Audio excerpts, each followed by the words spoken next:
días a todos los asistentes. Sobre todo, pues gracias por estar aquí.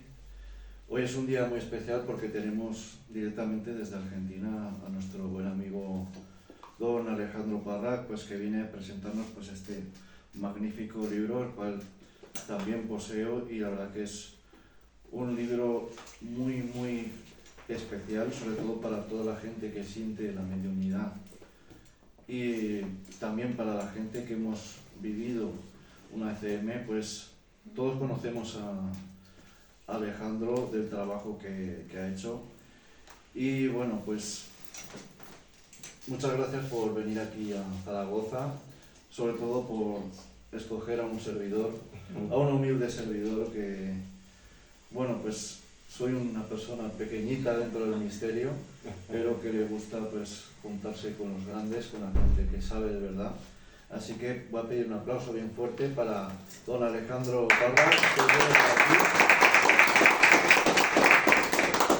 Así que bienvenido, Alejandro, a Zaragoza. Muchas gracias, es un placer compartir este espacio contigo, con todos ustedes hoy aquí presentes, y bueno, fundamentalmente para presentar esta obra y para, bueno, tener un diálogo. O sea, me pareció que este espacio podría tener la intimidad para que dialoguemos y luego compartamos experiencias y algún tipo de intercambio mucho más estrecho que lo que eventualmente es una conferencia así extensa.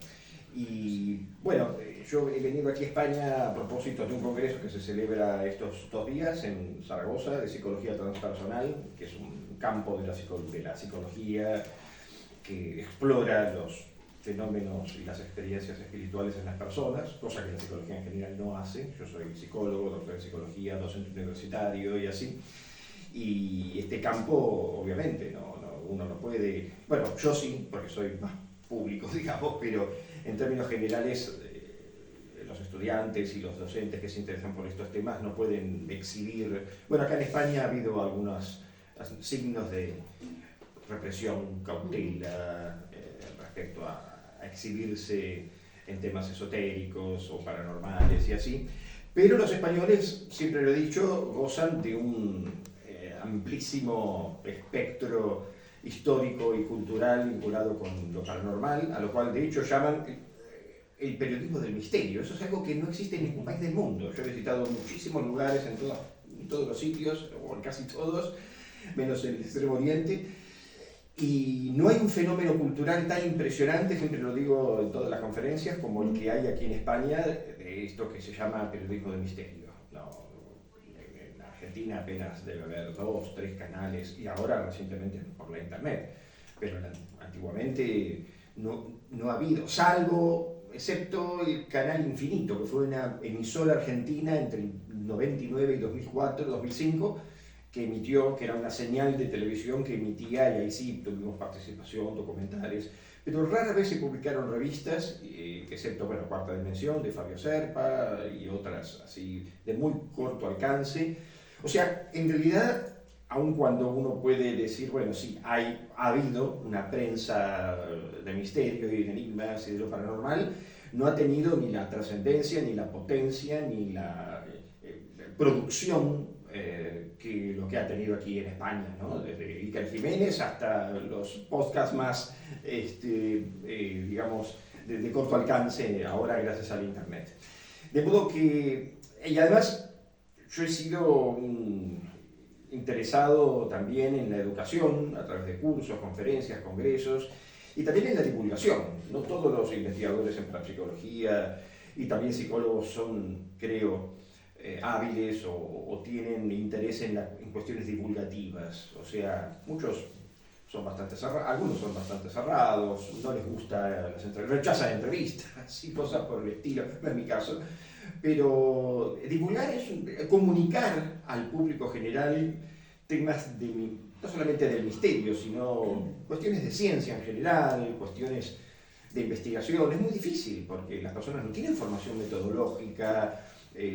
Yo, bueno, he dado clases en la universidad de estadística, de metodología, de psicología cognitiva, entonces yo tengo un lenguaje, digamos, que trato de simplificar lo complejo, incluso en los exámenes y así, a veces se torna un poco difícil, pero bueno, esto creo que es una cuestión de saber comunicar, ¿no? Y a mí mi interés, a través de mis libros y esta obra en particular que hoy vamos a presentar, apunta a esto, ¿no? Apunta a la posibilidad de presentar, ahora vamos a hablar en profundidad, pero la idea básicamente es presentar una mirada diferente, como dije en uno de los tantos reportajes, es como mirar el planiferio al revés, ¿no? Entonces, Europa, Estados Unidos siempre están al norte y los otros países, África, América del Sur, en el sur. Aquí hacemos lo mismo, pero al revés. O sea, colocamos el norte del sur y el sur en el norte. En definitiva, la Tierra no tiene, digamos, no tiene ubicación en el espacio, ¿no? Y esto se trata de este libro, es una mirada no convencional a un fenómeno que muchos investigadores e interesados en este tema, incluso los propios espiritistas, de los que vamos a hablar también, incluso no conocen o tienen alguna vaga referencia. Entendemos que no hay un solo espiritismo, hay múltiples miradas respecto al mundo espiritual y a cómo se manifiesta y a sus características y a sus clasificaciones. Y muchas veces los medios piensan que son los únicos o porque solamente ellos tienen ese tipo de experiencias y forman escuelas y grupos y así, y se pelean entre grupos diciendo mi mediunidad es la auténtica, como ocurre con las religiones o con la política o con el fútbol. Los tres grandes temas de disputa familiar, cultural. Bueno, la mediunidad y este tema del misterio ocurre exactamente lo mismo. Hay peleas, discusiones, controversias, quién está primero, quién está segundo. Y acá mi intención es colocar a todos en un mismo plano, somos todos iguales, somos seres humanos y en consecuencia la idea es un poco exhibir un tema que ha sido muy controvertido, del cual muchos se han arrogado tener la última verdad al respecto, y el propósito con Diego es intercambiar estas impresiones y ver el resultado de algunos de las entrevistas, trabajos de investigación y las aplicaciones eventualmente de este fenómeno tan impresionante que es la mediunidad. Sí, porque además es muy importante que la gente, como los doctores, por ejemplo, hay que decir que Alejandro es doctor en psicología y que pues, es importante que se estudie la mediunidad bajo el punto de vista de la ciencia. Pero yo ahora quería entrar un poco en qué es la mediunidad realmente, o sea, ¿qué es un medium para vos, Alejandro? Me encantó lo del vos aquí en España. Formidable. Tenemos que hacer un homenaje, ¿no? Para la Argentina. Sí, te estás transculturizando. Yo trato de usar el tú y él usa el vos, me encanta. Me mola como dicen aquí. Bueno, a ver, la mediunidad es una experiencia humana natural, normal, aunque como toda habilidad asimétricamente distribuida en la población general, así como tenemos a Maradona, a Messi jugando al fútbol, tenemos también mediums. Personas que tienen sensibilidad, que tienen experiencias ocasionales y señales, sensaciones, presencias, etc. Y tenemos mediums poderosos que materializan, producen ectoplasma, levitan, ¿no? O sea, no es demasiado distinto. La mediunidad es una experiencia humana normal, tiene causas, consecuencias, implica cuestiones religiosas y otras no religiosas. Por momentos parece una experiencia que puede causar daño y por momentos los mediums se sienten casi tan empoderados como si fueran terapeutas o psicólogos. En consecuencia, el fenómeno mediúmnico es un fenómeno que, de hecho, trasciende fronteras en todas las culturas del mundo, bueno, en todas las épocas. Hemos visto mediums de diferentes formas. La mediunidad posiblemente más conocida, sobre todo en América Latina, es el espiritismo francés de Allan Kardec, que codificó una doctrina que se hizo extensa por varias razones a varios países de Europa, vamos a hablar luego de ello. Pero la mediunidad no puede verla en muy diferentes culturas, desde Japón, China, Tailandia, Vietnam, África, América del Sur, bueno, Sudamérica, Brasil y otras culturas.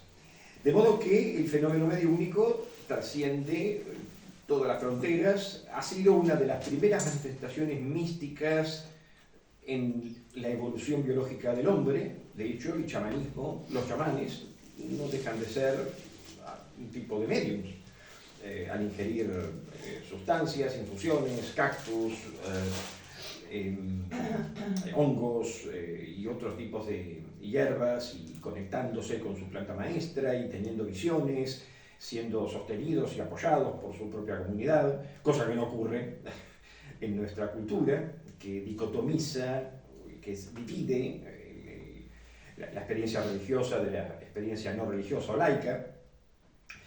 En consecuencia, uno claramente podría decir que la mediunidad es la primera forma de religión en la historia humana, a través del chamanismo, por ejemplo, que es la primera religión de la humanidad, y luego derivaron todas las religiones conocidas hasta el presente. Y otra cuestión que a mí particularmente me interesa examinar del fenómeno mediúnico es que el fenómeno mediúnico ha tenido conexiones con muy diversos campos, no solamente la religión es uno de ellos. La mediunidad puede intersectar lo antropológico, lo social, lo cultural, lo político. Hay gran interés en muchos órdenes culturales por examinar este fenómeno. En el pasado el medium era un individuo estigmatizado, patologizado, ridiculizado, burlado, involucrado en escándalos, engaños, fraudes, y por supuesto estos casos siempre han sido objeto de interés por la prensa, por los escándalos y todo lo que esto significa, pero sobre todo además el hecho de que el fenómeno mediúnico ha tenido en los últimos años un gran número de enemigos. En primer lugar la Iglesia, en segundo lugar la ciencia positiva de fines del siglo XIX, luego los médicos, alienistas, psiquiatras, neurólogos, que creían que la mediunidad era producto de una patología, la Iglesia Católica, que creía que los médiums contactaban con demonios en lugar de espíritus de los fallecidos.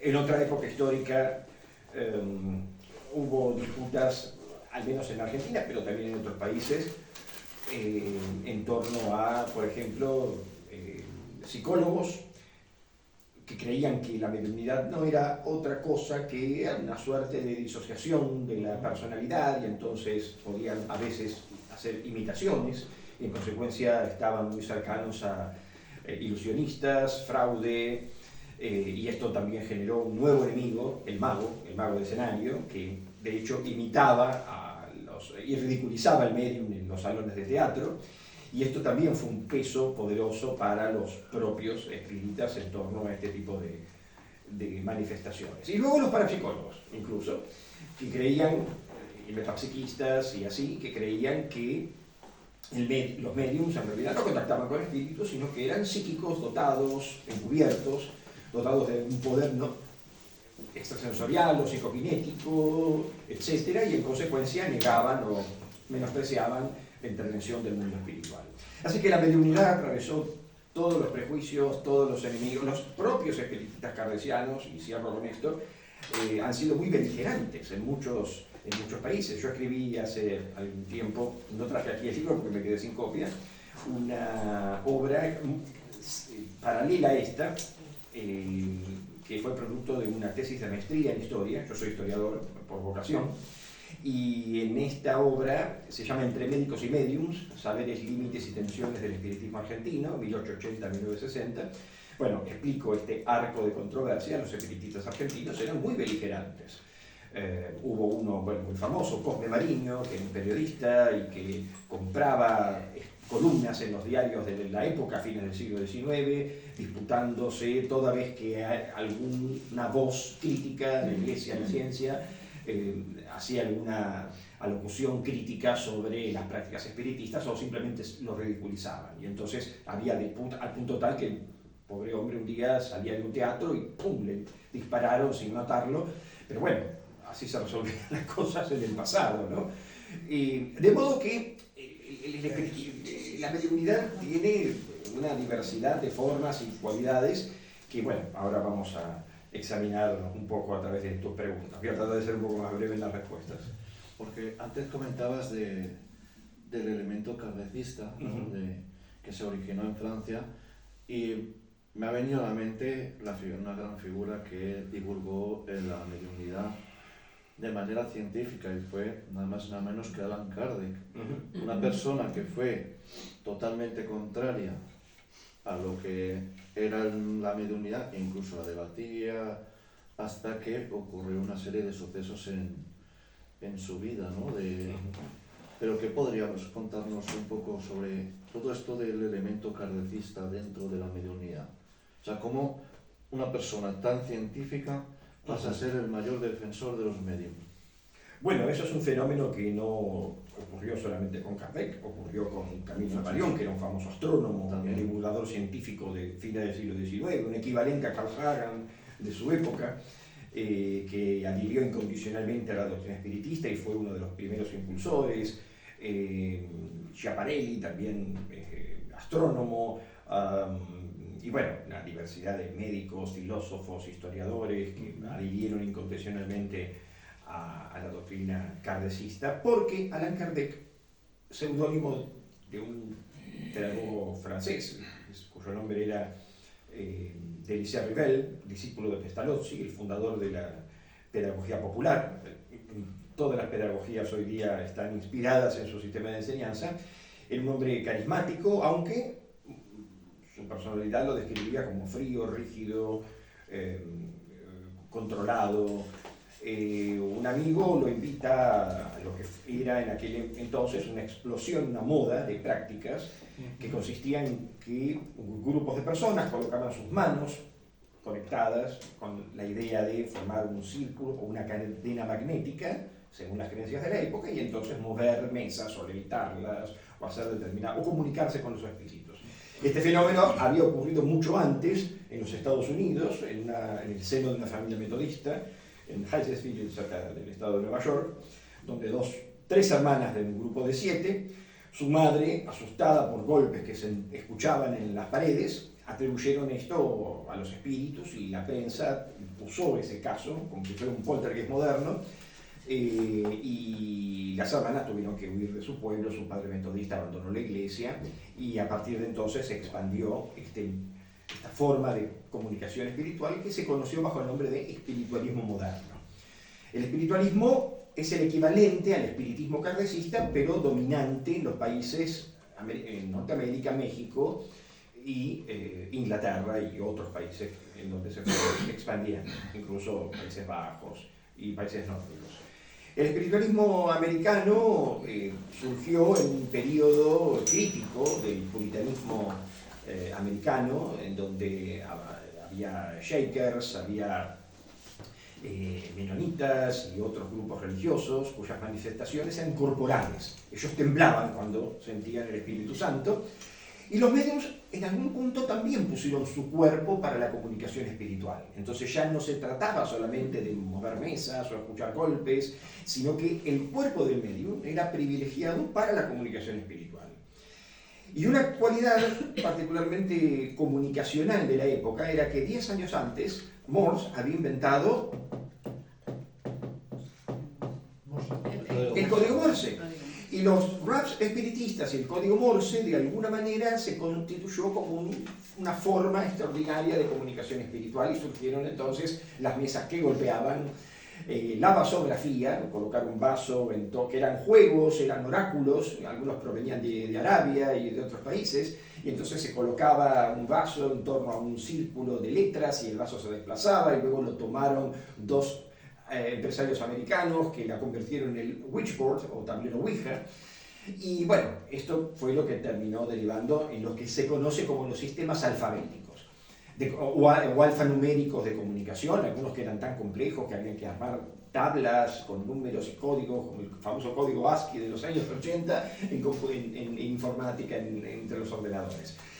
El punto es que estas formas de comunicación no eran muy cómodas para Allan Kardec, que decía que en realidad era el cuerpo del medio. Entonces él estudió con un magnetizador llamado Charles Carhanet, que era magnetizador, o sea que provenía de la antigua tradición de Frank Anton Mesmer y sus discípulos y así, y él utilizaba una sonámbula, o sea, una mujer, casi siempre había esta diada hombre-mujer, mujer sometida, ¿no?, en un patriarcado masculino que detentaba el poder de insuflar, digamos, fluidos, no se hablaba de energías o cosas por el estilo, sino de fluidos, y estos fluidos provocaban un sueño, un estado de somnolencia, y en este estado de somnolencia Kardec vio que estas mujeres en ese estado se ponían, ojos cerrados, se ponían de pie y comenzaban a hablar de cómo era el mundo espiritual en el más allá, de cómo se componía el mundo de los espíritus. Algunas incluso decían poder viajar grandes distancias y realizar proezas magníficas bajo ese estado. Y él le llamó la atención este fenómeno, y entonces tomó la decisión, en algún punto influido por el magnetismo de la época, de formar una sociedad que integrara médiums en un grado secundario y un director espiritual que fuera el guía y el coordinador de ese tipo de encuentros, a la que él llamó sesiones. Nombre que en realidad provenía de Inglaterra, pero la idea de formar sesiones y una escuela y una sociedad que integrara espiritistas y médiums en un espacio social en donde digamos, que confrontara el clericalismo tanto el anglicano en Inglaterra como la poderosa influencia de la Iglesia Católica en Francia, mostró un estilo de práctica religiosa totalmente nuevo y vanguardista, en donde no había templo, no había sacerdotes, ¿no? Parecía como muy anarquista el sistema en principio, no había templo, no había sacerdotes, los médiums, si bien eran figuras relevantes en algunos casos, siempre pasaban a un segundo plano, y el importante era el director espiritual que coordinaba la sesión de los médiums, y Kardec se inspiró en esto y comenzó a formular preguntas a sus sonámbulas. Había 3, 4 de ellas, Madame Jaffet, que era además cartomante, y las hermanas Boudin, hijas de un matrimonio amigo de Kardec, que eran 2 pequeñas de Catherine y Luis, que no tenían más de 14, 15 años, que entraban en trance, y entonces Kardec les formulaba preguntas. ¿Cómo es el más allá? ¿Dónde está Dios? Él era un hombre profundamente católico, lo fue hasta el día de su muerte. Y le formulaba preguntas, ¿cómo es el más allá? ¿El origen del universo? ¿Cómo surgió el cielo, la tierra, los seres humanos? Y entonces las niñas hablaban a partir de esas preguntas. Muchos de los conocimientos que ellas daban eran conocimientos que imperaban en la época, pero como las comunicaciones que ellas tenían con el mundo espiritual eran muy desordenadas, y él era un hombre muy crítico, decidió tomar todos esos escritos y empezar a ordenarlos bajo lo que los espiritistas llaman la codificación kardecista. O sea, no es que tomó esos escritos, los publicó y los mandó, no, él los corregía. Y entonces escribió su primer libro en 1857, que fue un bestseller en francés, publicado por Editorial Didier, que esta obra constituyó 432 preguntas que él formuló a sus médiums y las clasificó en diferentes capítulos.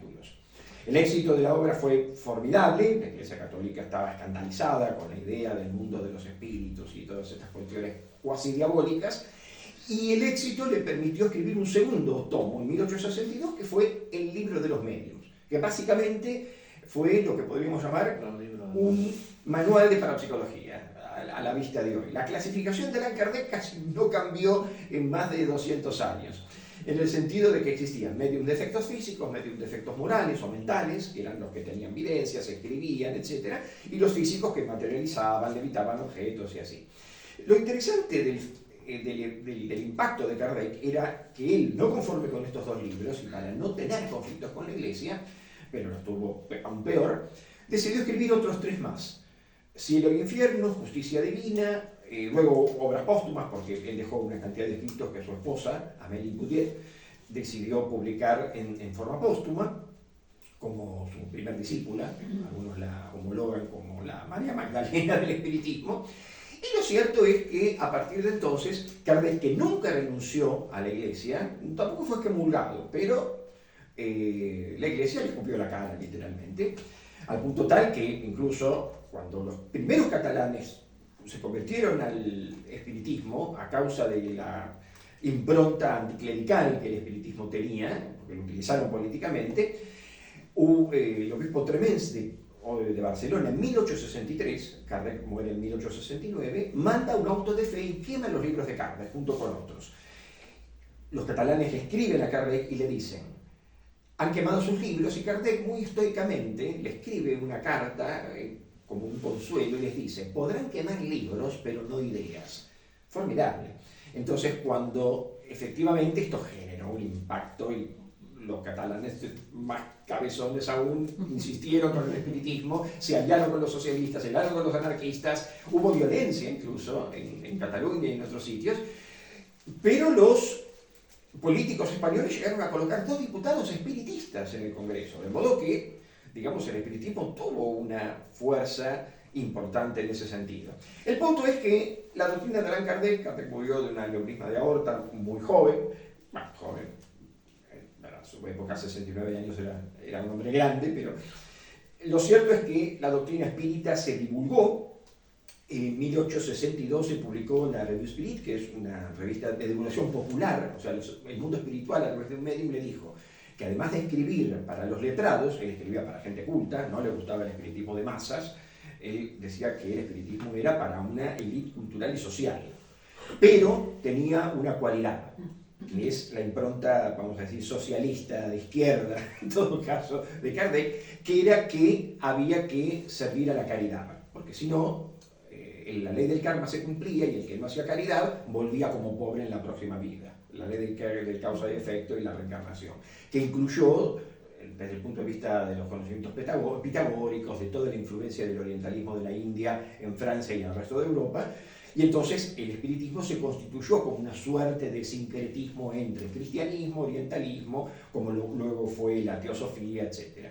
Lo interesante de Kardec es que no solamente se expande por toda Francia, y se relatan sus viajes y la fundación de sociedades de socorros mutuos en tiempos que no había jubilaciones, ni pensiones, ni ayuda a los necesitados, orfanatos, jardines de infantes, y bueno, toda una obra social formidable que se transmitió al resto del mundo. La Revue Spirit fue la revista más popular de Francia, que habló de temas extremadamente vanguardistas y controvertidos, como por ejemplo el aborto, la violencia doméstica o la violencia contra la mujer, el empoderamiento de la mujer,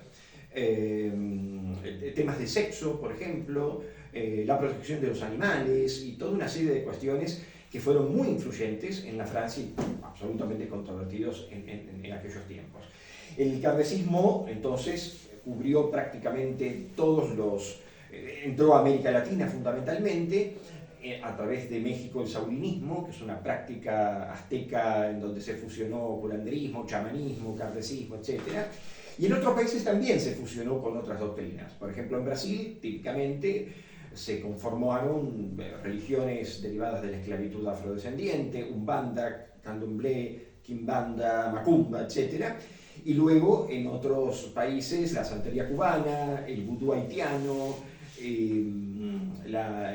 otro muy poco conocido, el espiritismo garífona de Nicaragua y Honduras, y así, bueno, se fueron, digamos, separando otras doctrinas, y sobre todo en Argentina se fundaron varias orientaciones. La Escuela Científica Basilio, creo que la recuerdas, el espiritismo trincadista, que todavía aún existe en Santiago del Estero, a través de colonias, de familias que labran la tierra y cuidan ganado y viven todos en comunidad, a un estilo prógramo, por ejemplo. Pero en términos generales el espiritismo fue muy influyente en la cultura, no solamente latinoamericana, en Chile, Perú, Colombia, Venezuela, en todos los países de América Latina, sino que en esos países el kardecismo, el espiritismo francés, cayó muy bien en la élite cultural para escritores, políticos, militares, filósofos, escritores de todo tipo. Y esto, bueno, permitió una suerte de expansión formidable cultural, de grandes transformaciones, que, bueno, tuvo un impacto interesante y que, bueno, de ahí se derivaron toda una serie de cuestiones, al punto de que se constituyó una entidad, por ejemplo, en Argentina, la Sociedad Constancia, que se fundó en 1877, aún existe, es la sociedad espírita kardecista más antigua de América Latina, y algunos dicen del mundo, pero que, bueno, en definitiva fue lo que constituyó este movimiento formidable. Bueno, para que luego digan que en la política no se interesaban por estos temas. Y sí, y de hecho voy a añadir un apunte, y es que Zaragoza fue el centro principal de lo que es el elemento kardecista en toda España. Desde aquí fue el punto más fuerte en los años 1800 a 1900. Luego perdió bastante fuelle por el tema de las disputas con la iglesia, etcétera, pero ahora está volviendo a coger esa esa fuerza a través de los estudios de la SCM y bueno, pues de hecho yo conozco a los principales precursores del Centro Espírita de Zaragoza y me contaron mucho de la historia, ¿no? De lo que tiene que ver Zaragoza dentro del espiritismo, que es mucho. Y tiene una historia muy rica que algún día abundaremos. Tiene una historia que es fantástica y de hecho se atrevieron a decir que el 80% de la ciudad está encantada. O sea, algo que a mí me chocó mucho y me fascinó, que prácticamente el 80% de los pisos, lugares, pues tendrían elementos dignos de estudiar por la psicología. Y bueno, ya volviendo un poco al tema de los medium, sé que hay diferencias entre lo que es el espiritualismo y el espiritismo. O sea, hay una serie de cosas que comparten, pero hay muchas diferencias, ¿verdad, Alejandro? Sí, yo diría que diferencias en las prácticas. En Inglaterra hay un espiritualismo de estilo anglicano. Yo he visto mediums vestidos con sotanas, como si fueran sacerdotes, a quien se les llama reverendos. Stanton Moss fue, por ejemplo, uno de ellos muy famoso en Inglaterra. El espiritismo americano desembarcó en Inglaterra.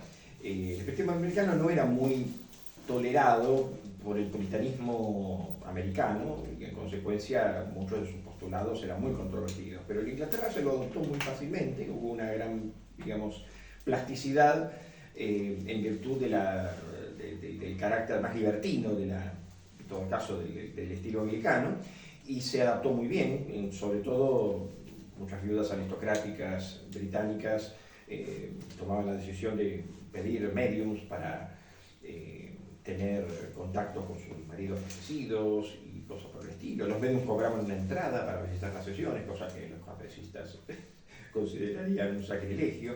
Desde luego. Y entonces, bueno, fue una forma... Y además hubo un periodo, sobre todo influido por el sistema científico positivista dominante, de que el medium tenía que dar, el espiritualismo tenía que dar respuestas visibles de la existencia del mundo espiritual. Y de ahí, bueno, por supuesto surgió toda la cuestión del ectoplasma, la materialización de figuras que, bueno, encumbraron a físicos que son más conocidos por su afición al espiritismo que por su propia interés en estos temas, y que fue, bueno, William Crookes, por ejemplo, y bueno, por supuesto en Francia, Brugère y otros tantos.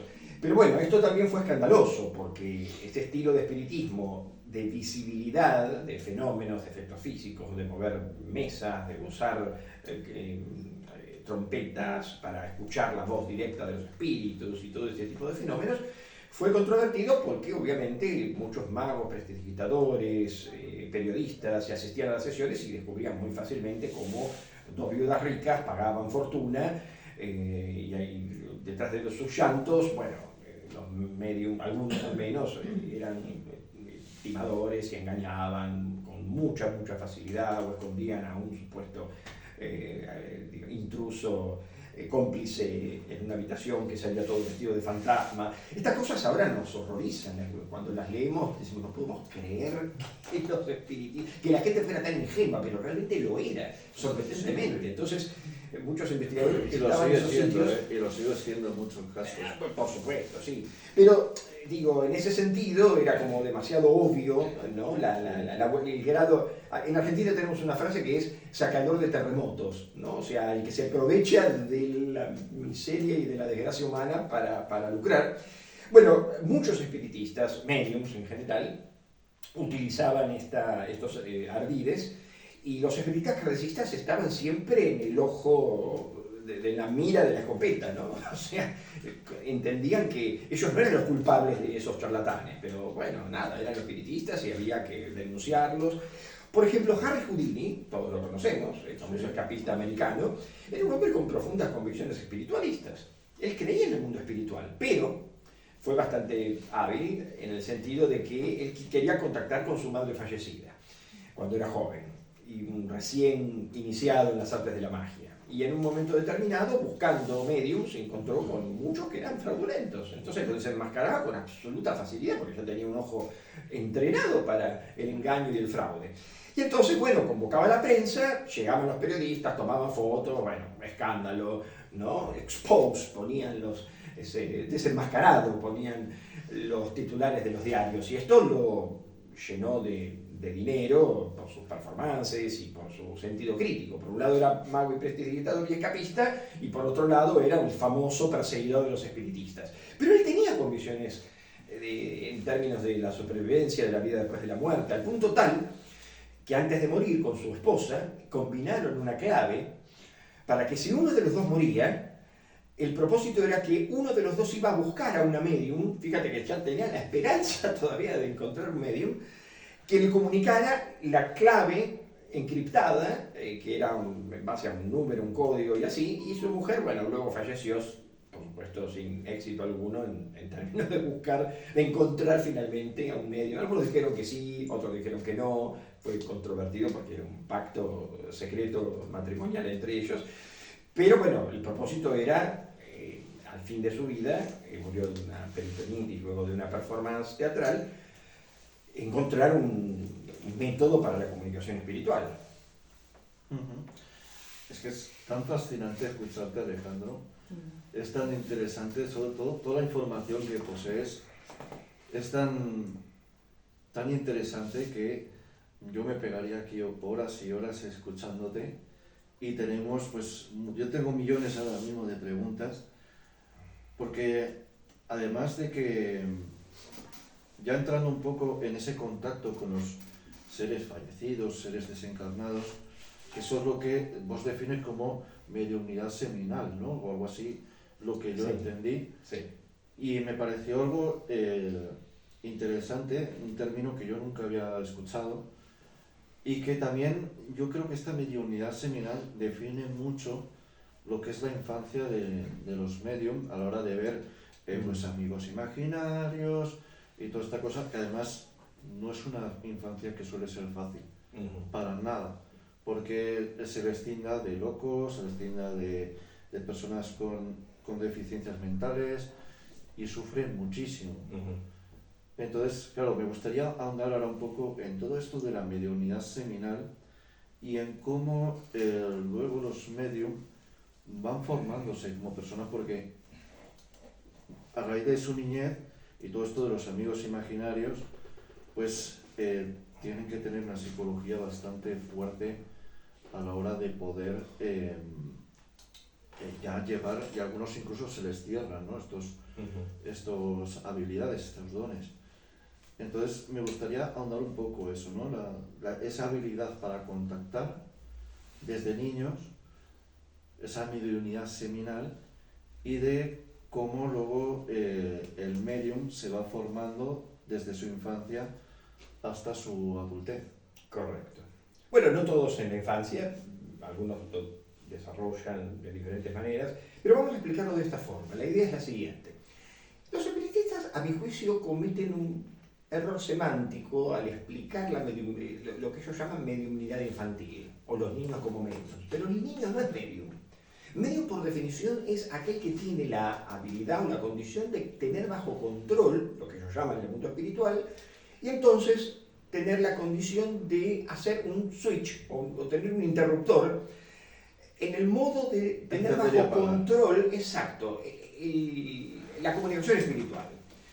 El que no tiene bajo control esa sensibilidad está continuamente invadido, o por lo menos se siente abrumado porque no puede ir a un velatorio, un funeral porque ve espíritus, no puede ir a una morgue o no puede ir a un hospital porque ve espíritus, no puede salir a la calle porque ve espíritus. Entonces, cuando ocurren este tipo de episodios, y sobre todo cuando ocurre en un niño, que los niños no es que lo naturalizan, los niños sienten miedo. Yo he hablado con muchos adultos medios que siempre me decían, o incluso padres de niños, que me decían, no, mi niño siente miedo, no es que es normal ver espíritus, dicen algunos, no, ver espíritus es una experiencia sobrenatural, impresionante, etc. Ahora, lo que ocurre en la condición mediúnica en la infancia es que efectivamente el medium en la vida adulta cumple un rol. tiene, digamos, una función, sobre todo social, y hoy día particularmente terapéutica, en donde entabla un diálogo, una suerte de comunicación. Funciona, incluso muchos medios lo dicen con cierta gracia, ¿no? Dice, la gente piensa que yo soy un móvil se dice, o celular, un móvil celestial, o sea, vengo, marco un número, hola mamá, ¿cómo estás? No, mamá fallecida, el abuelo, el tío. No, yo soy un ser humano, yo puedo fallar, puedo incluso no comunicarme con esa persona, pero por supuesto el que paga la consulta dice, no, yo pago y quiero tener la comunicación con mi madre fallecida, ¿no? Y esto, aunque parece ridículo, es un poco la fantasía de las personas cuando consultan a un medium. Ahora bien, el punto de este estilo de mediunidad es que los niños tienen claramente, los niños y los adultos, hay muchas formas de despertar, ¿no? La metáfora, la mediunidad. Algunos, por ejemplo, dicen, bueno, esta mediunidad aparece como consecuencia de, por ejemplo, en la vida adulta, ¿no? Relatan los mediums adultos de su infancia, dicen, no, bueno, yo desarrollé mi mediunidad. La palabra desarrollar no es totalmente correcta. En realidad el medium es un sensitivo que se va adaptando cognitiva y emocionalmente a este estilo de sensibilidad espiritual y luego se adopta el nombre medium o canalizador o psíquico o lo que fuera, pero adopta una identidad. El medium es una identidad, es una función. En consecuencia, la función por debajo es la de ser sensible. Desde un momento de su vida, algunos niños atravesaron, por ejemplo, abuso sexual en su infancia, abandono, negligencia parental, golpizas, en fin. Y entonces, en alguna medida, y algunos psicólogos sostienen en forma compensatoria, la forma de comunicación espiritual aparece como un portal alternativo para lidiar contra el estrés y la resiliencia necesaria, porque el medium funciona como un individuo resiliente que ha logrado vencer el prejuicio social, cultural, familiar, para entonces introducirse en ese plano de comunicación espiritual. O sea, lo que la familia, la sociedad, el trabajo, la esposa, los hijos, los padres consideran al loco, al raro, la mosca blanca, la oveja negra de la familia, el contexto social del espiritista, formar parte de una entidad espiritista, los empodera. Los empodera porque aquello que los demás rechazan, acá me elogian, me ensalzan.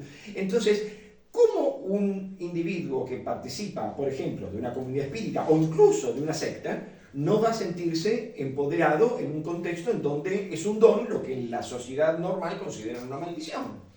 Entonces, el medium se va adaptando a un mundo diferente de códigos, de comunicación con otros que tienen su misma experiencia, y entonces va encontrando una suerte de empoderamiento, un poco de narcisismo también, y se siente que puede adaptarse a ese contexto.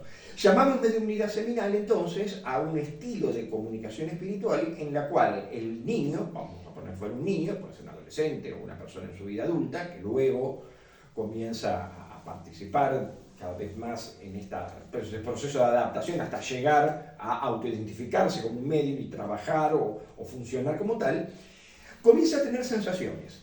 La mayor parte de ellas son polisensoriales. Por ejemplo, oír voces, ver apariciones o sentir presencias, fríos, descenso de la temperatura, visiones en el lecho de la cama, tener contactos, tener sueños, y todo este conjunto de episodios psíquicos y espirituales son los que finalmente el individuo va a tratar de ordenar en su cabeza. Algunos lo logran exitosamente, otros no, pero no porque acaben locos o cosas por el estilo, sino que simplemente no han logrado adaptarse apropiadamente a esa forma de sensibilidad. Entonces la sensibilidad seminal o la mediunidad seminal es una condición en la que en mayor o menor grado, si no todos, un grupo de personas nace con mayor intensidad o con menor intensidad y a lo largo de la vida se van adaptando a esas condiciones. Y yo, bueno, por supuesto, he entrevistado docenas de mediums, he leído la mayoría, no todas, pero la mayoría de las biografías de los grandes mediums del pasado y todos describen exactamente lo mismo. O sea, que encuentran a un familiar, la abuela, el tío tarotista, el otro que es teósofo, la otra que, bueno, mi abuela me dijo que, entonces yo entro en contacto con mi abuela y le digo, mirá, abuela, yo tengo esto, sí, no te preocupes, nena, tu mamá no entiende, pero yo sí, porque a mí me pasó, ¿no? Entonces hay una suerte de padrinazgo, vamos a decir, espiritual, una tutoría, ¿no? O de un amigo, o de alguien, que comienza a ayudarlo a transitar ese territorio, ¿no? Exactamente, exactamente. Antes comentabas que hay gente que incluso descubre esta habilidad en la adultez, y me viene ahora mismo esta pregunta, es sobre si esto a lo mejor lo podemos tener ya desde pequeñitos, desde que nacemos, y no saberlo, o si una persona incluso que no lo pueda tener desde que nace, pudiera llegar a desarrollar este don, como si sucede, por ejemplo, en la visión remota. O sea, con esto me refiero si un medium se puede producir o si ya nace con este don, lo sepa o no lo sepa.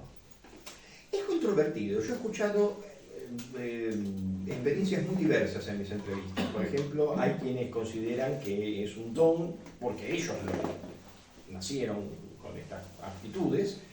Por supuesto, no es lo mismo nacer en una familia de contexto espiritista que nacer en una familia testigo de Jehová o fundamentalista católico o algún grupo que obviamente va a prejuiciar o a rechazar o a pensar que esas experiencias son demoníacas, obviamente.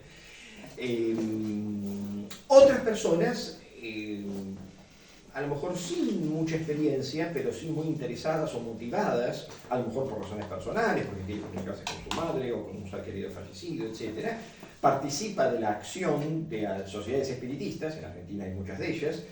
De hecho, yo he participado en algunas escuelas de mediums. La escuela de mediums es un caso muy interesante. Casi todos los grupos de mediunidad religiosa, recordemos que hay dos estilos de mediunidad, una mediunidad religiosa y una mediunidad laica. Yo he trabajado con ambas, digamos, pero la laica es más interesante porque es más moderna, sobre todo en nuestra cultura. ¿La laica podría ser ahora mismo lo que se conoce como Wicca también? No, la mediunidad laica es una mediunidad que no depende de principios doctrinarios o religiosos. Por ejemplo, la mediunidad kardecista, Umbanda y otras dependen de una doctrina religiosa, ¿no? Creen en Dios, en todo lo demás. Siguen una doctrina, no se apartan de los... De hecho, en muchas ocasiones a los propios iniciados en la mediunidad les exigen las sociedades kardecistas que lean las obras de Kardec. ¿Por qué? Porque leer las obras kardecistas es un método psicoeducativo en el que, según ellos, Kardec te va explicando, y de hecho lo hace, con cierta claridad, cómo son las etapas en el desarrollo de esta forma de mediunidad. Entonces, el sensitivo, al tomar ese curso, que es básicamente una serie de encuentros donde se hacen lecturas grupales o se leen en casa y luego se comparten los escritos, y utilizan términos como, por ejemplo, elevemos nuestro pensamiento, que sería una forma de orar, ¿no? Entonces, elevar nuestro pensamiento. Hay muchos aspectos laicos en su estilo, en donde en lugar de decir, bueno, oremos, como dice el sacerdote, elevemos nuestro pensamiento, que es simplemente cerrar los ojos, concentrarse en sí mismo y permitir que el mundo espiritual se manifieste. Sería como el equivalente a una meditación o una oración. Entonces, el medium en ese contexto educativo, en esa escuela para mediums, recibe una pedagogía espiritual, recibe una serie de instrucciones, lecturas, y luego pasan a una instancia de práctica, en donde los mediums hacen incorporaciones y así los mediums más veteranos les enseñan a los mediums más novatos cómo es el proceso. La cuestión de sentimientos de culpa, de rechazo social. Entonces el medium novato se integra a esos grupos y comienza a descubrir este nuevo mundo. Entonces, respondiendo un poco tu pregunta, la idea del medium es que a través de ese proceso, el medium, los espiritistas dicen, y tú también cometiste el mismo error, a mi juicio, de decir desarrollo, pero en realidad no hay desarrollo, no es que la persona va a un gimnasio y hace pesas o hace ejercicios y desarrolla músculos, eso sería un desarrollo.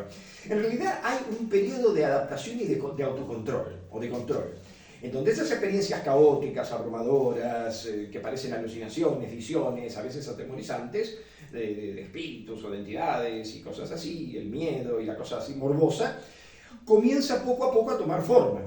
Entonces el medium se siente cada vez más empoderado en esa relación. Eso ocurre en la mediunidad religiosa, en donde casi todos los grupos tienen un espacio educativo un sector en donde el más sensitivo, el más valioso, es tomado por la comunidad y educado y entrenado para que se convierta en un medium poderoso. Por ejemplo, Luis Antonio Casparetto, a quien conocí, José Antonio Medrado, también medium, y Florencio Antonetto, que son mediums brasileños, que se caracterizan por ser famosos, digamos, performance creativos, ¿no? Que hacen pinturas, y entran en trance y después de una música reproducen a Monet, Renoir, Rembrandt o cualquier otro artista del Picasso y así. Yo tengo en mi casa un Picasso, ¿no? Yo digo, bueno, Picasso, imagínense, ese Picasso no vale absolutamente nada porque él hizo un medium imitando los estilos, pero pero el medium, esto una vez se lo conté a un curador de arte, y le dije, no, lo pintó un medium que dice que incorporaba a Picasso. Me miraba así, no lo podía entender. ¿Cómo un medium que incorporaba a Picasso? ¡Qué fraude formidable! ¿No? Lo pensaba desde ese lugar.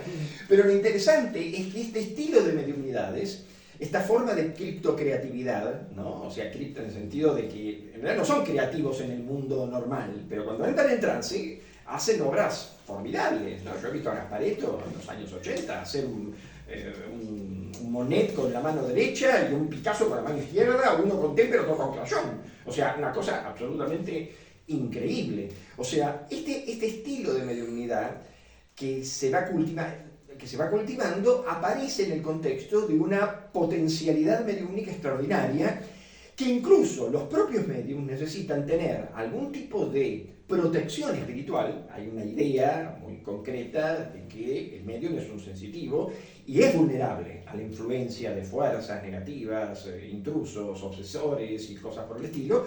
Y entonces cuando hace su performance, se rodea de un grupo de mediums de segundo rango que forman una especie de cadena, campana o protección y protegen al medium cuando incorpora estas entidades de luz o fuerzas espirituales benignas de cualquier entidad intrusa que pueda perturbarlo, que él lo sienta como algo intrusivo. El medium nunca actúa solo. A diferencia de un religioso que ora o un yogi que medita solo en su casa, el medium nunca puede actuar solo, porque el actuar solo implica verse en el riesgo de que fuerzas extrañas puedan atacarlo o atormentarlo. Por eso los espiritistas ponen tanto énfasis en no jugar al tablero Ouija, no utilizar, no hacer invocaciones y cosas por el estilo. Incluso la Iglesia Católica dice, no hagas invocaciones porque viene el demonio en lugar de un espíritu, ¿sí?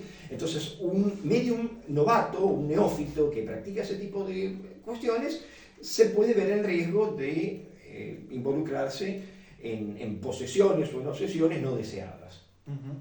Antes comentabas también que habías estado en varias sesiones de este tipo, al igual que yo he estado en sesiones kardecistas y sí, coincido en que dicen eso de que elevemos nuestro pensamiento y la verdad que me parece un método de experimentación, sobre todo para los que nos dedicamos a la investigación o experimentación paranormal. Me pareció porque además hacían lo que es la rueda de energía, todos unidos con las manos, y me pareció un elemento bastante interesante como para experimentar. Y ahora te quería preguntar directamente, ¿hay algunas mediums que te hayan impactado especialmente, ya no solo por las habilidades, sino como personas también? ¿Como persona en qué sentido? Me refiero en el sentido de que ver que tienen esa habilidad real, ¿no? Como que parece que tienen esa habilidad realmente. Bueno, ellos tienen habilidades. El punto es a qué llamamos real o no. O sea, exactamente. Dicho así, uno podría decir, ¿el medium se cree lo que hace? Y sí, por supuesto, obvio. El punto es, ¿se están comunicando con espíritus? No lo sé. Claro, no hay manera a priori de poder demostrarlo. Yo no tengo ningún aparato, método, protocolo. Bueno, por supuesto que hay sistemas que permiten evaluar, por ejemplo, la cualidad de la información. Si, por ejemplo, un medium en una sesión espírita o en una entrevista cara a cara dice que incorpora a tu mamá y entonces te transmite información que solamente tú conoces, bueno, eso es un indicador potencial de una información que puede provenir del mundo espiritual. Los parapsicólogos van a decir no, de ninguna manera. esa información proviene de tu subconsciente o de tu mente. Entonces el medium capturó ese pensamiento y te dio una devolución a partir de un contacto telepático. O sea que te reventó la teoría espiritista. Por eso los parapsicólogos son los últimos de los enemigos de los espiritistas en sus teorías. ¿Se entiende la lógica del sistema, no? Sí. El debate acá es, ¿de dónde proviene la información? Toda la investigación moderna de la mediumnidad apunta en sentido riguroso y estricto a determinar si la información proviene del inconsciente del consultante o si proviene del mundo espiritual. Entonces se han diseñado todo tipo, yo he leído al menos la gran mayoría de procedimientos y protocolos de investigación mediante doble ciego, triple ciego, cuádruple ciego, como el caso del Wingbrand Institute, que es una entidad que dirige Julie Reichnel, que es impresionante el trabajo que hacen con médiums americanos, no son kardecistas. Los kardecistas son más resistentes a las investigaciones, los americanos son más abiertos. Los americanos buscan la evidencia, entonces se alían con los parapsicólogos para intentar, digamos, validar sus procedimientos científicamente, ¿no? De alguna forma. Los kardecistas no les interesa la ciencia, dicen, no, nosotros somos ciencia y nosotros tenemos nuestro propio método, y nuestro propio método es válido, como los psicoanalistas, ¿no? Nuestro método es válido. ¿Perdón? Perdón, pero no estoy de acuerdo usted con los kardecistas. Yo soy kardecista desde hace 30 años. Y si algo en este momento en España estamos de acuerdo, sí, es en estudiar con la ciencia. En España hace años que se celebra el Congreso Espírita y asiste clase social de todos los tipos y se investiga científicamente todo ese tema. Lo mismo que no estoy de acuerdo con eso, con lo que ha dicho de los niños. Porque yo me dedico a ayudar a medios a que desarrollen y pierdan ese miedo de ser medios. Perfecto. A ver, quizá me malinterpretó. Lo que estoy diciendo no es que los kardecistas no utilicen el método científico. Sí lo usan. Pero los kardecistas tienen sus propios métodos. En general, validan sus métodos mediante procedimientos... Esto porque, bueno, he trabajado con kardecistas en Argentina y compartimos básicamente el mismo criterio.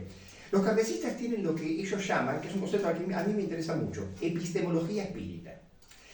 Epistemología espírita es, como la epistemología en filosofía, un método de validación del conocimiento. O sea, cuando un medium incorpora, no hay una máquina o una tecnología que permita determinar si efectivamente un espíritu incorporó a un medium, en un sentido físico. La epistemología espírita es el modo en que cada medium tiene la condición natural de determinar si lo que ha incorporado o su compañero incorporado es o no una entidad espiritual. Pero ese saber no es un saber que se dirime por el método científico clásico, sino por la propia forma que el mismo Kardec instruyó, y los campos kardecistas instruyeron, de cómo deben validar a un medium, por ejemplo, para determinar si un medium está delirando o es un farsante, de si es un medium genuino. Ese método no es solamente científico o un filtro interno que proviene del mundo científico, sino que es un método que el propio director espiritual de la sesión evalúa espiritualmente desde su perspectiva para determinar si un medium es un farsante, está delirando o está alucinando o está efectivamente incorporando una entidad, ¿correcto?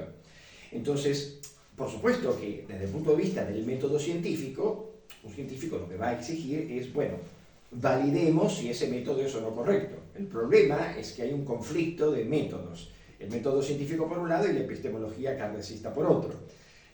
Yo algo discuto de esto en el libro y, por ejemplo, a ver, el caso que yo menciono, la obsesión espírita. Los cuadros de obsesión, yo he trabajado con médiums obsesores, no tienen una manera de validar científicamente si la persona está obsesada, a menos que un psiquiatra de orientación espírita, un médico de orientación espírita, construye una alianza con el medium, de alguna forma, y entonces se validen recíprocamente a la hora de determinar el grado de obsesión. Pero para un psiquiatra de afuera, ese no es un medium, es un psicótico.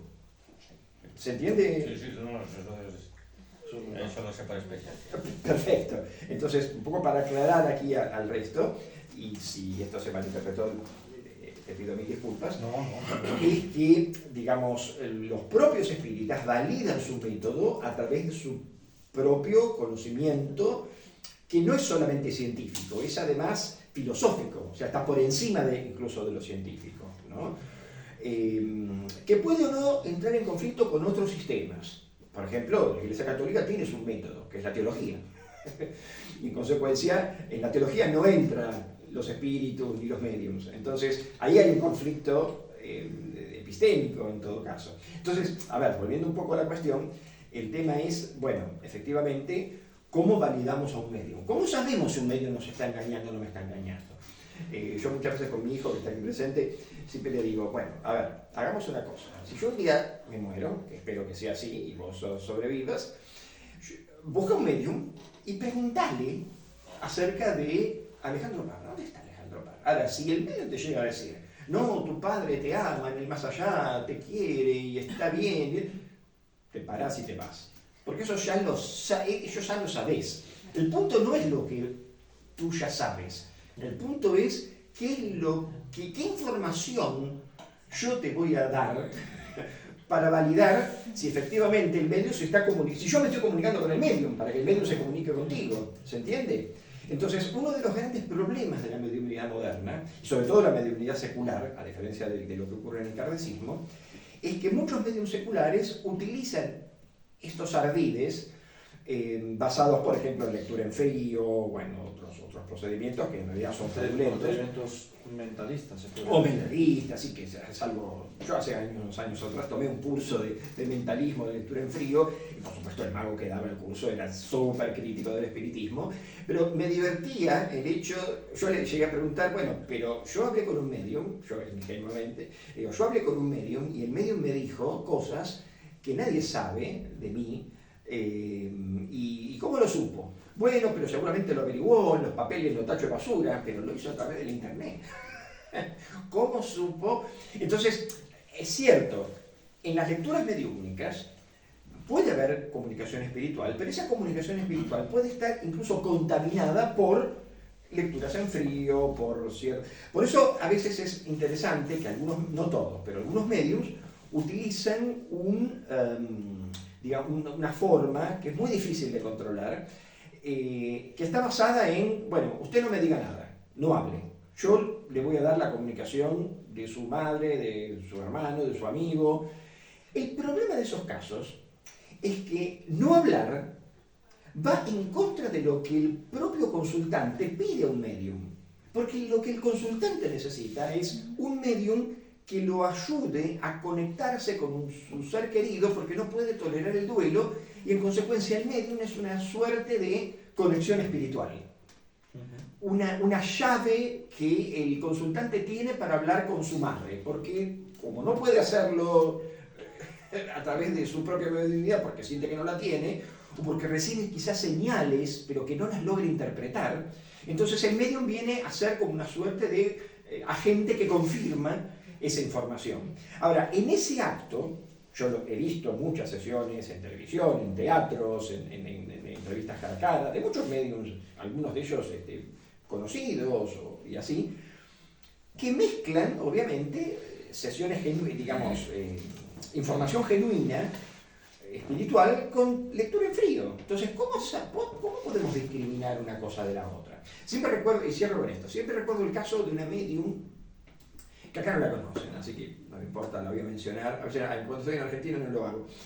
Se llama Noelia Pache, muy famosa, alquila teatros y así. Un día la fui a ver. Me parece formidable porque alquila un teatro y a diferencia de cualquier compañía teatral, no tiene actores, no tiene vestuario, es el espectáculo más barato del mundo. Y entonces le pide a su audiencia que se siente en sillas y le va haciendo lecturas uno al otro y al auditorio también, y así. Puede llegar a hacer hasta 30 lecturas a diferentes personas. Yo estuve en esas sesiones y recuerdo una mujer relativamente joven que se para y cuando ella le pide con quién quieres contactar, entonces ella se para y le dice: quiero saber cómo está mi hijo y por qué lo hizo. Si yo les preguntara eso, ¿qué se imaginan que le pasó al hijo? ¿Por qué lo hizo? Se suicidó, está claro. Se suicidó. Se suicidó, ¿no? Exactamente. Supone. Perfecto, muy bien. esa pregunta es tan obvia Sí. que creo que ni yo siquiera, cualquiera de las personas que está bien, era muy obvio de que el hijo se había suicidado. Entonces, ¿ella qué hace? Utiliza esa información, se da cuenta que el problema es el suicidio y entonces hace una transformación lingüística, un giro lingüístico muy interesante y le dice, no te preocupes, tu hijo lo hizo, pero tú no eres culpable. ¡Ah! Se larga a llorar desconsoladamente. ¿Por qué? Porque no sabemos por qué exactamente, pero claramente hubo un conflicto allí. ¿Quién sabe si a lo mejor el chico discutió con su mamá y el pibe pum, se pegó un tiro en la cabeza o se ahorcó, se tiró de un balcón? No sabemos la causa, ni ella siquiera lo sabe. Pero la mediumnidad secular, este estilo de mediumnidad, que a veces puede ser teatral, con internet, etcétera, que no es religiosa, que no ocurre en un contexto kardecista, lo que tiene de interesante, entre otras cosas, es que ayuda, y esto porque lo hemos investigado, por supuesto, en este congreso presenté un trabajo sobre ello, el medium contribuye a paliar el duelo por la pérdida. La gente consulta mediums en los últimos años, el medium se ha empoderado, post-pandémico vamos a decirlo, a través de las redes y así, cuando antes quizás lo hacía cara a cara, porque descubrió en las últimas décadas que esta forma de asistencia terapéutica, nos llamamos psicoterapia, psicoterapia es lo que hacemos nosotros en psicología, pero este estilo terapéutico de trabajar con un consultante que lo único que le importa, no le importa la doctrina, no le importa si existe Dios, no le importa nada, lo único que le importa es saber, es recibir perdón, perdonar a su madre, a su padre, reconciliarse, de alguna manera sentir que eso que el consultante siente todas las noches en su casa de que su hijo fallecido lo está acompañando es una genuina comunicación espiritual que el hijo tiene para con ella, pero como no lo sabe, entonces necesita consultar un medium. ¿Se entiende la lógica emocional? Es una mediumnidad emocional, no es una mediumnidad doctrinaria, no es una mediumnidad que respeta ninguna otra consigna, o la comunicación con los dioses, los eyús, etc. No, es una mediumnidad que apunta fundamentalmente a este estilo. Y lo sorprendente del caso, y cierro con esto, es que no es un estilo de mediumnidad que incluso uno puede identificarlo con un sistema de creencia, porque yo he conocido mediums literalmente ateos, o sea, que formaron parte de una familia de psicoanalistas o de docentes universitarios o de un contexto absolutamente religioso o incluso antirreligioso, y sin embargo tienen experiencias mediúmnicas. Sebastián Lía, un medium chileno, muy conocido, tiene una escuela de mediumnidad, enseña este estilo. No me importa cuál es tu creencia si la tienes, lo importante es que el mundo espiritual responde cuando tú lo invocas, dice él. Y enseña una serie de técnicas en donde no es necesario orar, no es necesario elevar el pensamiento, no es necesario ser religioso. Él se autodefine incluso como un agnóstico, incluso un ateo, porque proviene de una familia en donde la religión no tuvo nunca lugar. Sin embargo, él comenzó a tener experiencias un día, el otro y así sucesivamente, hasta que descubrió que esto, por supuesto, tomó cursos, consultó, leyó, como más intelectual, pero no necesitó de un contexto religioso para controlar la mediumnidad. ¿Se entiende esta lógica? Bueno, yo antes quería comentar que yo he tenido experiencias con el tema del mentalismo, porque yo en su día me interesé mucho por este tema y contacté con una conocida mentalista, digamos, que es rusa, pero está afincada aquí en España. Y bueno, pues me contó varios trucos que utilizan los mentalistas para sacar información de la persona. Por ejemplo, si tú le preguntas a una persona ¿cuántos hijos tienes? Si tú sabes que tiene hijos, según me dijo que según los estudios tendría a mover ciertos dedos. O sea, si mueve uno es que tiene uno, si mueve dos, según que les mueva, pues a lo mejor tiene dos, pero a lo mejor esperan un tercero. Y luego tú tenías que fijarte los dedos de la mano, se hacían así, o hacían así. Entonces ya le podías decir, pues tienes dos. Claro, y la persona no lo sabe, que inconscientemente, está en el subconsciente, se ha movido esos dedos. Y claro, la gente luego se sorprende, y así hay muchos trucos de si se toca la nariz, si se toca los labios. Lenguaje corporal, claro. Exactamente, eso lo utilizan, eso es lo que utilizan como lenguaje en frío también. Pero también hay muchos engaños, ¿no? De que decían, bueno, con eso puedes saber si una persona miente. No es así, eso no se puede saber. Y luego con respecto al tema del acompañamiento, yo ya sabéis, y comparto con quienes no lo saben, yo hace pocos meses falleció mi madre, lamentablemente, y ella tuvo experiencias de lucidez terminal, mi pareja lo puede corroborar, tuvo experiencias de lucidez terminal yo estando presente, donde veía seres que se le aparecían, que venían, de hecho, en una ocasión dijo que venía pues una persona con flores, etcétera, y yo me di cuenta que los médicos utilizan mucho el tema espiritual y que por los médicos tuvo también varios episodios y siempre le preguntaban qué ves, o sea, y no le decían tú estás loca o se te está yendo la pinza, no. Y esto me di cuenta en el San Juan de Dios, lo hacen. Y yo luego, pues hablando con alguno de los médicos, utilizan eso, el tema espiritual.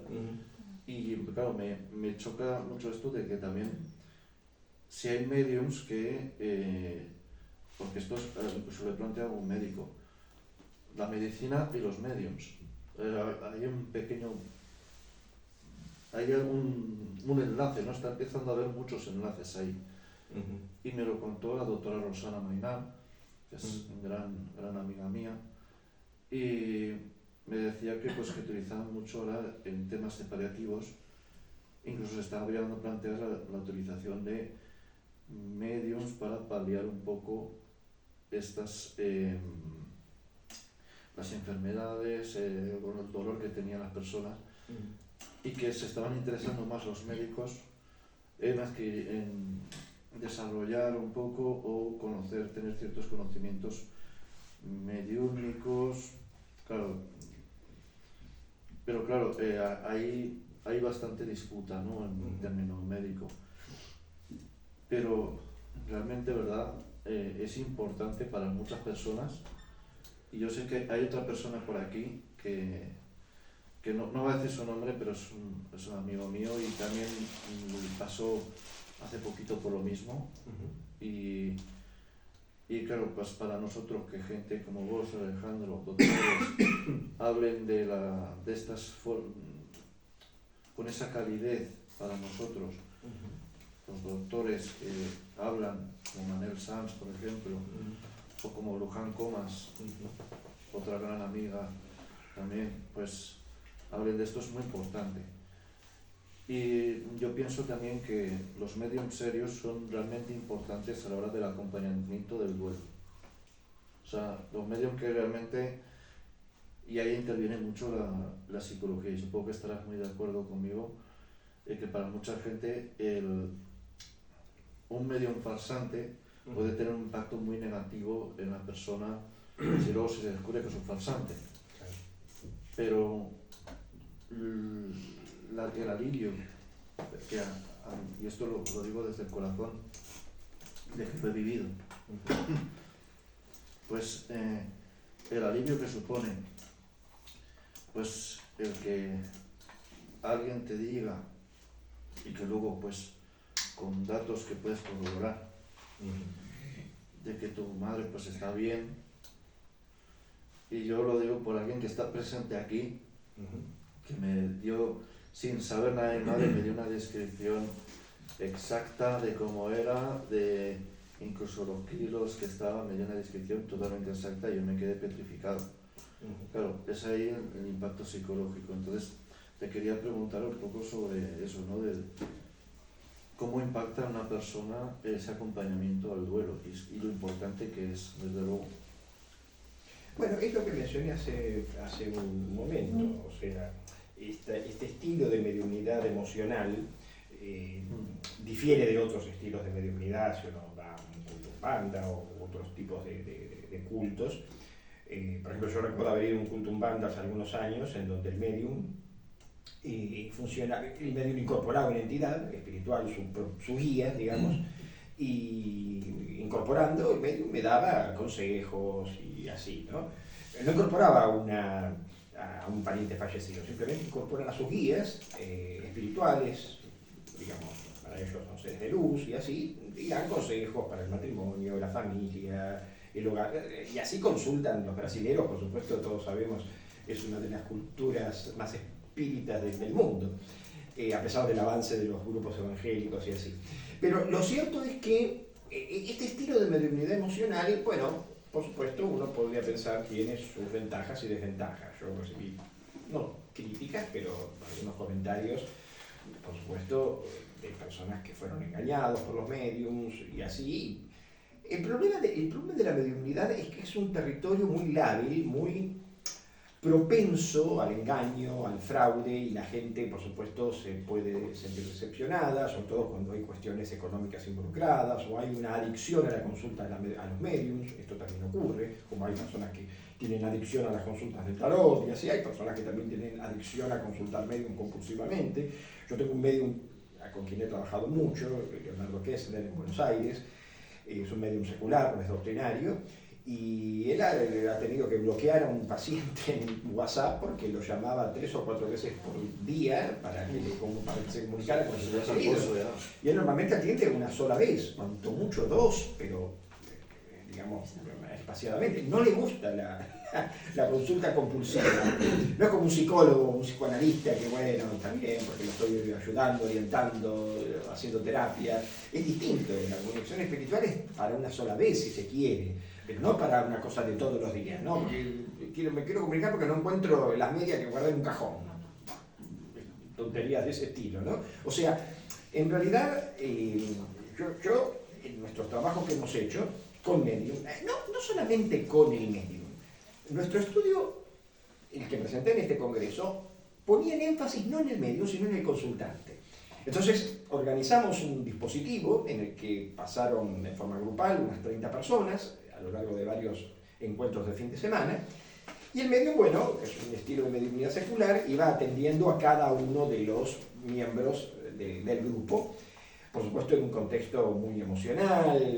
Por ejemplo, a una de las consultantes le dijo que había sido abusada en su infancia por un abuelo y que el abuelo venía para pedirle perdón, y ella confirmó esta información y lloró y bueno, y logró perdonarlo y así. Pero la idea de este estilo de mediunidad difiere sustancialmente de los estilos de mediunidad que se pueden usar en el kardecismo o que se pueden usar en otros contextos. Por ejemplo, que yo, bueno, en este momento estoy trabajando en un proyecto de investigación con los cuadros de obsesión espiritual.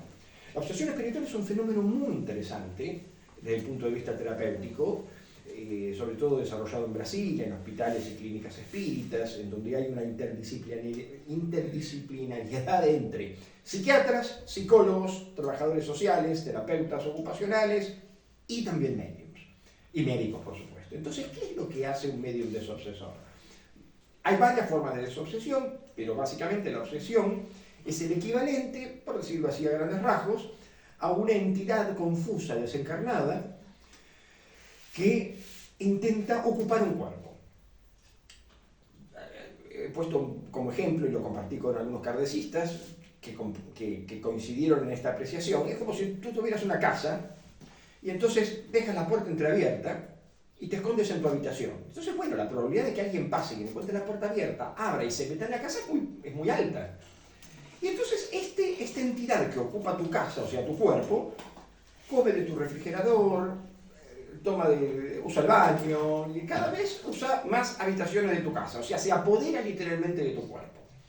Entonces, ¿qué hacen los espíritas brasileños cuando reciben estos casos, que son obviamente muy culturales, un poco probable que aquí en España o incluso en Argentina? Yo cuando he contado el caso, los médicos y los psicólogos me miraban así, pero reconocieron el potencial terapéutico de la técnica. Los cuadros de desobsesión consisten, mejor dicho, los cuadros de obsesión consisten en el uso en la aplicación de un medium muy entrenado y un grupo de asistentes que lo rodean, que entran en diálogo no con el poseído o el obseso, que se llama, o sea, sería una posesión diabólica en el catolicismo, pero para los espiritistas es un cuadro de obsesión. No entran en diálogo con la persona en cuestión, o con el espíritu del encarnado, digamos, o contigo, Diego, sino con el que está dentro de Diego de alguna forma, a quien tratan de persuadirlo en términos de una elevación espiritual, educarlo, incluso hasta una dieta y toda una serie de procedimientos que pueden ser en un encuentro o varios. Pero lo cierto es que en el cuadro de obsesión, el medium trata de persuadir, no exorcizar en el sentido típico de vete demonio, te expulso, no. La idea básicamente es persuadir a esa entidad confusa además porque no solamente procesa no solamente nosotros procesamos el duelo por la pérdida de nuestro ser querido aquí en este plano, sino el mundo espiritual también perdió su cuerpo y está duelando eso que ahora le falta. Entonces está en ese estado de confusión espiritual. Y entonces, en ese estado de confusión espiritual, además, si ese espíritu está poco elevado moralmente, entonces va a ocupar un cuerpo. Se va a apoderar de ese cuerpo. Tanto que Diego, el espíritu de Diego, está así como cómodo, un poco en un estado como pasivo, y prefiere que esa entidad, no es que está dormido ni le robó el alma ni cosa por el estilo, sino que simplemente está letargado en tu propio espacio mental y corporal. Entonces esa entidad es persuadida y enseñada progresivamente a salir de ese cuerpo, a elevarse, a educarlo y entonces recuperar y por supuesto educar a Diego, el espíritu de Diego también, que está ahí un poco vulnerable, y ayudarlo entonces a, fortalecerlo yoicamente, fortalecerlo su autoestima, etcétera, etcétera. Entonces, cuando uno narra estos episodios de desobsesión a un terapeuta convencional, dice, wow, impresionante. Pero eso funciona no en cualquier cultura, funciona en una cultura en donde hay un sistema de creencias, diría un antropólogo, en donde se acepta la posibilidad de que una enfermedad, ya sea espiritual, mental, física, etc., tiene una etiología originalmente espiritual. Y entonces hay una suerte de consenso en la aceptación de que una entidad espiritual es potencialmente productora de un daño, no solamente en el orden físico, sino también en el orden espiritual. La verdad que ha sido fantástica esta charla, Alejandro. Ahora me gustaría habilitar unos minutitos, no sé qué hora llevaremos ahora mismo. Sí, no sé. Justo. Pero bueno, vamos a ir justos. 2 minutos. Nos gustaría pues que si alguno tenéis alguna pregunta, alguno tenéis alguna cuestión. Yo antes que nada quería agradecer a Luis Laguardia, que está por aquí, está ahí detrás, que me dio a conocer a Alejandro. Así sí, que... bueno, es que estuve trabajando hace años con Leonor Hernández. Ah, sí, claro. Trabajé con ella en caso de desapariciones aquí en España. Sí, y con Marcelo Aquita-Pafé, que tengo muy buena relación. Sí, seguro. La verdad que... Marcelo Aquita-Pafé es un famoso vidente uruguayo y, bueno, Leonor Hernández. He colaborado con ellos en Argentina. Sí, es lo mejorcito que he conocido. Sí, bueno, comparto. Pues quería agradecerle a Luis enormemente que me diera tu contacto y las charlas enormes que hemos tenido, esas largas noches hablando por WhatsApp, como anoche hasta las 3 de la mañana prácticamente, y hablando y diciendo, pues nos vamos a comentar este tema. Y la verdad que fue, fijaros que yo hoy venía entusiasmado, me he olvidado el guión en casa prácticamente, y me he ido rememorando todo lo que tenía porque ya me lo estudié bien y es un tema que llevo estudiando muchos años. Y bueno, si tenéis alguna pregunta, pues sois libres de hacerlo. ¿Hay alguna pregunta por aquí? Quería comentar en principio que queda claro que los argentinos tenemos el don de la palabra. Sí, exactamente, sí, seguro. Así es. Pero además de eso, lo que sí me interesaría comentar es lo siguiente, que me he visto reflejado en varios momentos históricos, yo llevo más de 40 años aquí en Zaragoza, cuando tú comentabas el hecho de las experiencias o de la búsqueda de investigación en este tipo de temas. Aquí en Zaragoza, en la década, en finales del principios del 2000, o sea, hace más de 24 años, 25 años, aquí hubo un movimiento interesante desde el punto de vista médico, científico, que tuve la oportunidad de experimentar con varios médicos, un físico de la universidad, un psiquiatra en aquel entonces que era el psiquiatra de la cárcel de Torrero, aquí en Zaragoza, Y estuvimos durante bastante tiempo, bastantes años, haciendo investigaciones de sobre este tipo de temas, sobre la influencia desde el punto de vista de la regresión hipnótica en las personas y las manifestaciones que se producían, un largo etcétera y demás. Y quiero puntualizar una cuestión. Aquí tenemos un enemigo muy fuerte, que es el hecho de que se nos empezó a ahogar a través del Opus Dei. Es decir, la presión mediática y económica que viene detrás, fue el desastre que Cuarta Dimensión, mi programa de radio, 1600 programas, que te acuerdas que te comenté antes, pues fue evitado completamente de los medios de comunicación aragoneses. Es decir, la presión fue supina. Por eso mi pregunta es, ¿hasta qué punto la mediunidad hoy en día, en la realidad que se está manifestando en distintos puntos del planeta, crees tú que tiene la capacidad para salir a la luz nuevamente con una cierta viabilidad de éxito? Sí, no. Digo por la presión mediática que sigue existiendo. Sí, estamos en un momento, sí, además muy crucial. ¿Se nos muere o no se nos muere el Papa? Sí. Por lo tanto, estamos en un momento crístico, tremendo. Sí. Hay unos poderes económicos, políticos y bélicos que están dando la cara ya al resto de la humanidad, que se están mostrando tal cual son. La mediunidad, yo creo que tiene una importante labor en este momento de mensaje, de dar a conocer un mensaje en definitiva, ¿no? Entonces, ¿cómo ves tú la posibilidad o la situación en cómo se encuentra hoy el mundo mediúnico para poder sobrevivir a la hecatombe que se nos presenta?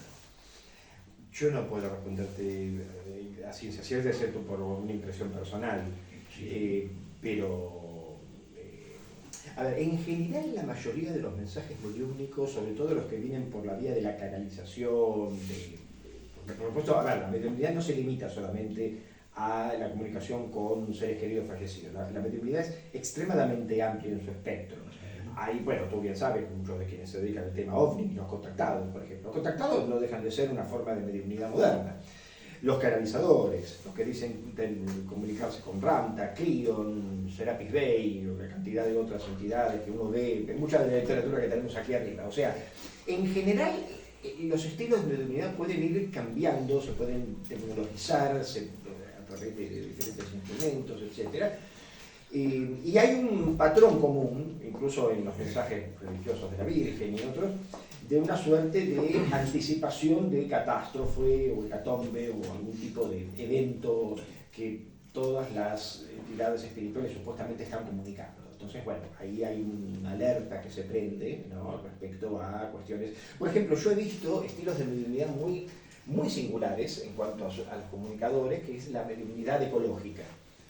La mediunidad ecológica son estilos de mediunidad en donde mujeres, algunas de las cuales practican brujería wicca u otros estilos, movimientos feministas que invocan espíritus de la naturaleza para impulsar el consumo del veganismo, el consumo de vitaminas o el consumo de o evitar catástrofes,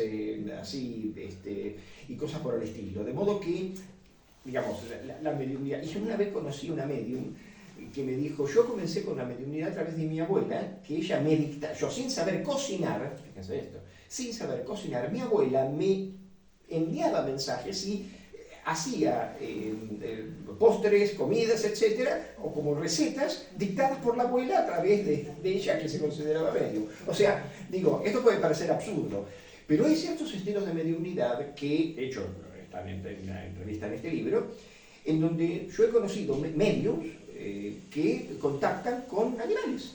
O sea, si tú pierdes una mascota y te sientes culpable o sientes pena o lo que fuera, consultas a Lola Maestro, una medium española de Madrid, y ella hace un contacto y tienes en su experiencia muchos casos de haber dado información, supuestamente de un determinado animal, para la persona en cuestión, y la persona confirma esa información.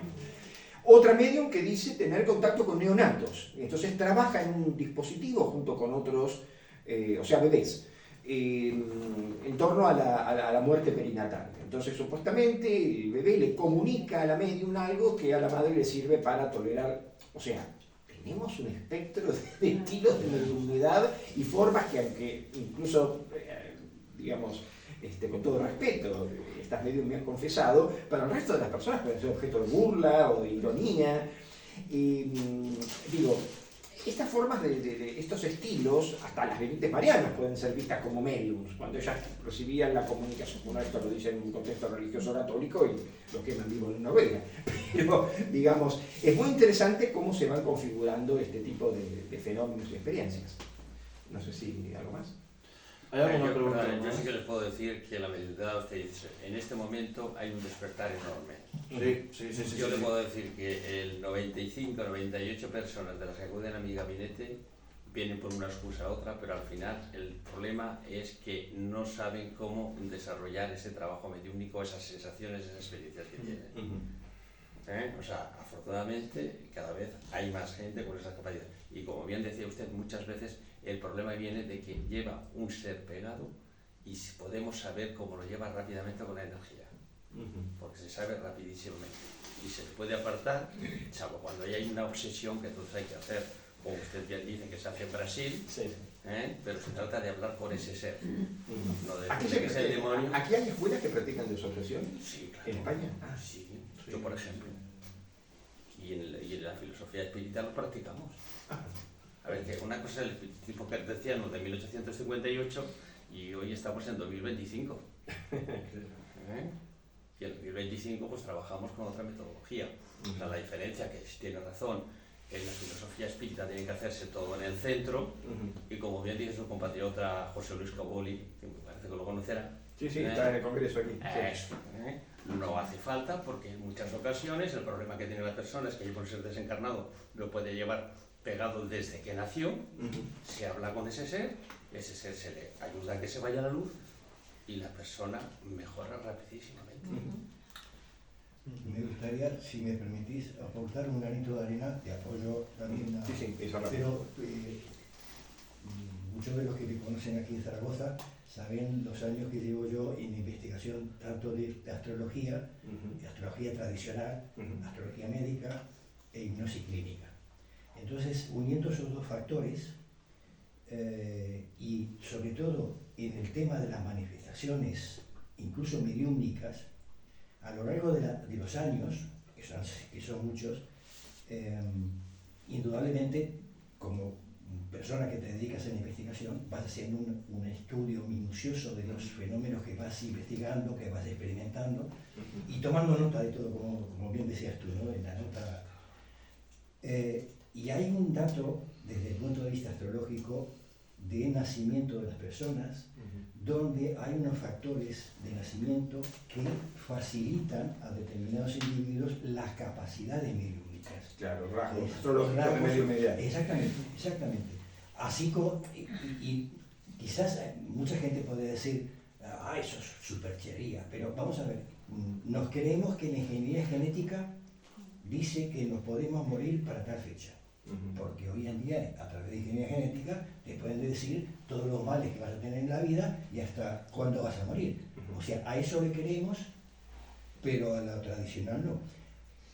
Pero lo que decía él, está resurgiendo nuevamente un proceso mediúnico, fotónico en cada ser humano, ¿no?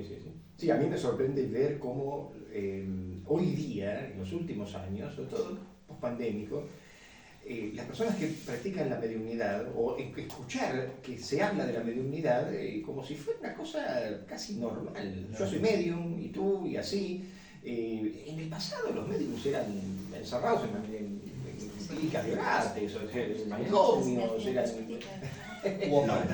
Sí, bueno, yo tengo historias de gente que la echaban de la casa, y cosas por el estilo. Era un horror tener un hijo, pariente medium.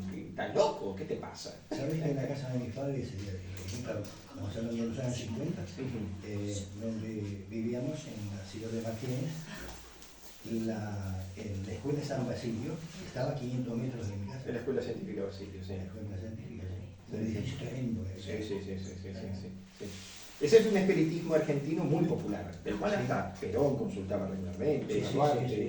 claro, seguro. Bueno, muchísimas gracias, un placer. Oye, Aquellos que quieran un libro, por supuesto. Alejandro, un honor tenerte aquí.